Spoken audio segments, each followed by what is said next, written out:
Gaa'ela dhaabbadhaa yookaan hojiirraa ari'amtu. Yaadni kun tibbana kana ijoo dubbii ta'eera. Dhaabbanni keessa hojjettan qajeelfama akkanaa utuu baase jettanii yaadanii beektu. Kun qajeelfama rifachiisaa hojjettoota warshaa keemikaala Shuuntiyaan keessa hojjetaniif kan bahedha. Dhaabbanni biyya Chaayinaa kun hojjettoota isaan tokko filachuun dirqama jedheera. Gaa'ela dhaabbachuu yookaan hin taane immoo hojiirraa geggeeffamuun murtoo kan abbaati. Akka qajeelfama hojjettootaaf bahetti hojjetaan dhaabbatichaa umurii jedhame keessa utuu jiranii yeroo kaa'ame keessatti hin fuune yookaan hin heerumne hojii keessanirraa akka geggeeffamuuf jirtan gamanumaan akka beektan isin hubachiifna jedhee ibsi dhaabbati hojjettoota isaaf kenne. Hojjettoonni isaa kamiyyuu umuriin isaanii waggaa 28 hanga 58 gidduu jiran kan hanga yoonaa gaa'ela dhaabbannes ta'ee gaa'ela isaanii hiikanii qofaa jiraatan akka fuudhaniif heeruman qajeelfama dirqamsiisuuf bahedha. Yeroo murtaa'e keessatti qajeelfama kan hojiirra hin oolchine taanaanis hojii isaaniirraa akka ari'aman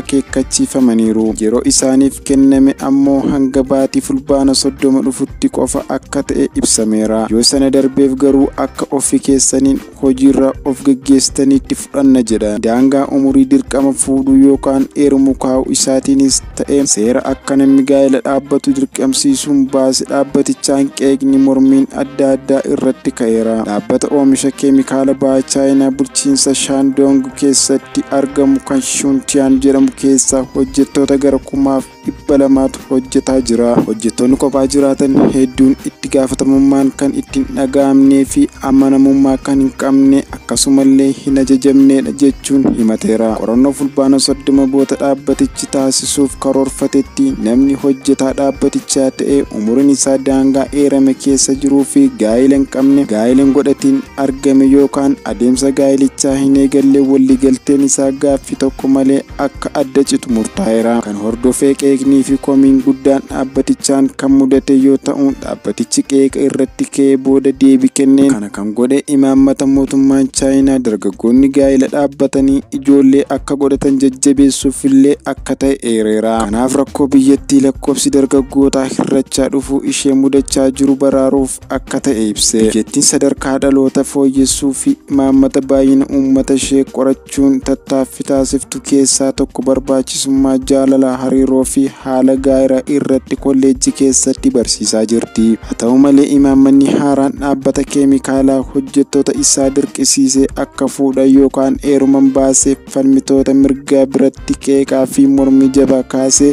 tibba kana ijoo dubbiis ture. Mootummaan umuriin sooramaa dheeressuuf socho'aa kan jiru yoo ta'u Chaayinaa keessatti dargaggoonni hojii argachuu fi gaa'ela godhachuun rakkisaa ta'aa dhufuu lammiileen miidiyaa hawaasummaa Chaayinaa irratti yaaddoo qaban ibsaniiru. Akka gabaasa Sky News fi NBC Newsitti qondaaltonni biiroo humna namaa fi eegumsa hawaasummaa biyya keessaa gara dhaabbata keemikaala kanaa dhaquun dhimmicha erga qoratanii booda qajeelfamni kun seera hojjetaa Chaayinaa cabsuu isaa eeruun akka haqamu ajajaniiru. Chaayinaa keessatti lakkoofsi namoota haaraa gaa'ela godhatanii bara darbee harka 5 gadi bu'u. Ragaan mootummaan Chaayinaa dhiyeenya kana baase ni mul'isa. Odeeffannee BBC Afaan Oromoodhaan waan dhaggeeffataniif guddaa galatoomaa.